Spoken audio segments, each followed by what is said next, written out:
Welcome back to Boom and Bust. I'm here with our monthly panel, Joe Oliver, Gary Mars, Sandra Pupatello, looking at the issues of the day. Sandra, we'll start with you on this round. Obviously, Joe put a lot of thought into what he saw as the necessary priorities for the federal government. What do you think the priorities for 2024 should be with the federal government? Well, I do think that they have started attacking the issue with a vengeance around housing, because that is what everybody's still talking about. And that's married quite a bit with the inflation rate. And the more the mortgages are coming due, we're probably into the 20% to 30% now that are facing mortgage renewals. And that's really that middle class, middle-aged population that likely still has a mortgage, and young people who are trying to get one. I think that's the number one, certainly what we talked about around the table in the holidays at my house, and what generally people are concerned about. I think it's hard to say you're going to fix that quickly, because all of us who have been in government know how long it takes to actually build a unit. So you make an announcement one day and you're not going to see that unit open the door to a family or a couple for years, likely. And so that's quite frustrating that I wish we'd have hit the accelerator some time ago. But it's this combination of factors that is making it really tough for people. So I do think affordability in general tops the list of everybody's concern. And that means that the government too has to respond to that around gas prices, price of food. I think they're certainly showing an intent to talk about that, dragging in CEOs of grocery stores. I still want to see the tangible outcome of things like that, because when I hear we're going to maintain the level, that doesn't really help people, because the current level is very high. We never talk about decreasing prices. And I don't know in my history that I've ever actually seen that. And gas prices really is having a huge effect on the overall affordability of a household. So I think we've got big fish this year to fry, and it is around affordability. The government does need to respond to that and not be seen to be excessively spending in other areas when we know we as households can't do that. So I hope that they take that message seriously. And that's every level, provincial and federal and municipal. Absolutely. Gary Marr, what's your perspective on the priorities for 2024?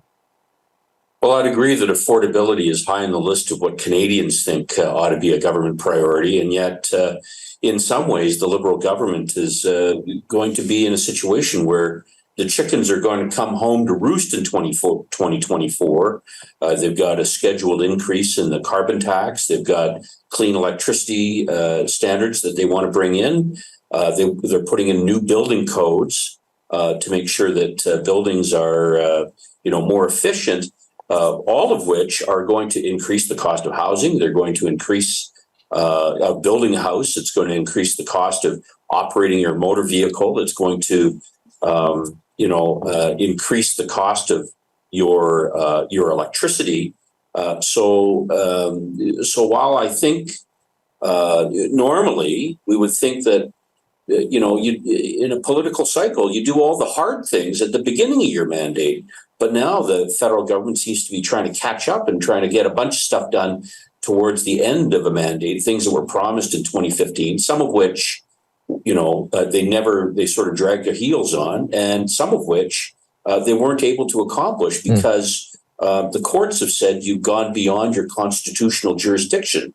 And so now they're trying to cram everything into 2024, and it's going to have significant impact on affordability. So I think it's probably going to be a significant year where we're going to see a grand battle between the economy and the environment. And I think that, we've talked about this on the show previously about, and Joe mentioned it again, the GDP per capita, in Canada is not very good.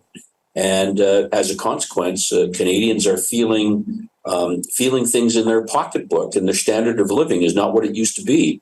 And the federal government's policies in some of these areas are not going to make it better. They're going to make it worse. We got about 45 seconds, Joe. So do you have a quick...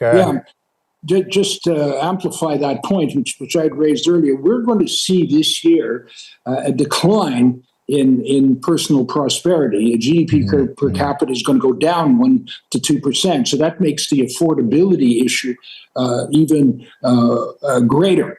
than it would otherwise be. And so we've got to have policies that will improve growth. And we have the opposite of that. We've got to stop spending. We've got to develop our natural resources. We've got to have a tax system which is simple and enhances competitiveness and prosperity.